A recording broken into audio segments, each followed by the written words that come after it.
My name is Alexis, and I'm a nurse whose passion is to empower you with knowledge of natural health solutions so that you can obtain the kind of healing you're looking for. What is traditional Chinese medicine? Well, it is an ancient form of medicine that has been around for 3,000 years plus. It is predominantly found in Asia, but it's also been found in Europe and elsewhere.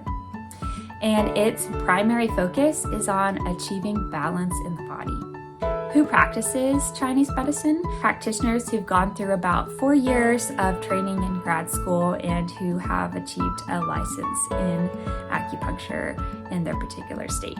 What are the main therapies used in traditional Chinese medicine? Well, most people know acupuncture. A lot of times acupuncture and Chinese medicine are used interchangeably, but really acupuncture is just one of the therapies that's used in this medicine. It just happens to be the most common.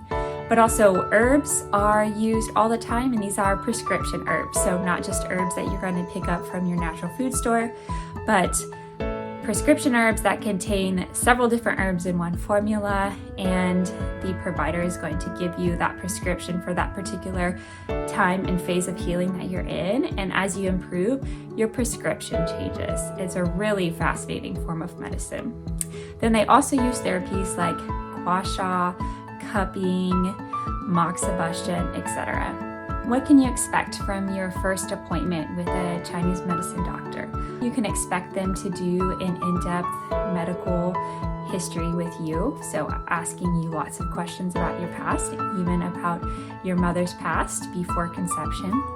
And then they're going to do a pulse diagnosis, which is unique to Chinese medicine. I will have another video on that at some point. Then they're going to do your about 25-minute acupuncture session where they will insert the little micro needles into you and let you rest for that time.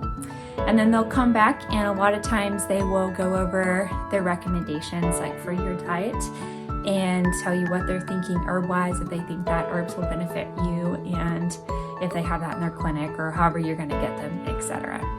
Everyone always wants to know, does this kind of practitioner take insurance? And the answer is maybe.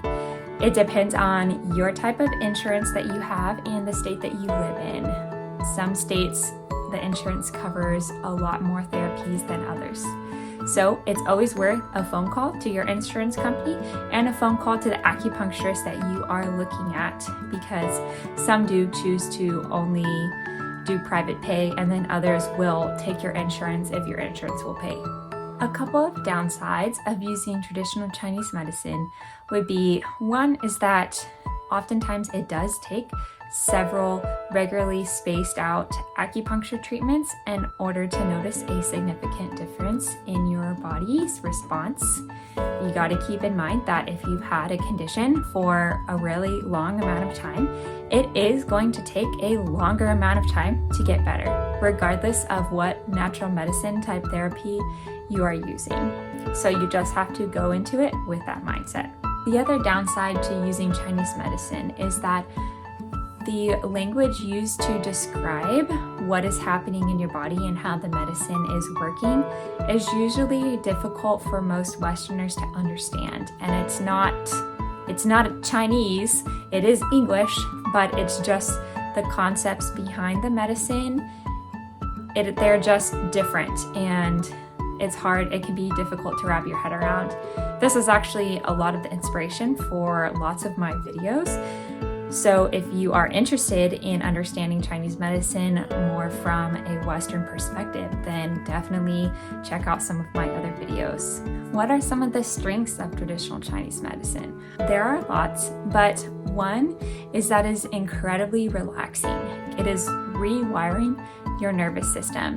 It is going to be helping you with your overall mental health issues at the same time that it's helping you with your physical issues. So you may have been coming in there for chronic pain, and you find that your anxiety and your depression have also decreased, because it is going to be improving your overall physiological health, and it's going to have lots of wonderful side effects and not negative ones, at least most of the time. The other major strength of Chinese medicine is that it can be used for treating lots of conditions that other modalities, other forms of medicine struggle to treat, and these include autoimmune diseases, chronic pain, infertility, mental health, all of these things. Overall, I recommend traditional Chinese medicine to pretty much anyone, but of course it does depend on the sorts of things that you're interested in and what practitioners are available in your area. So best of luck to you.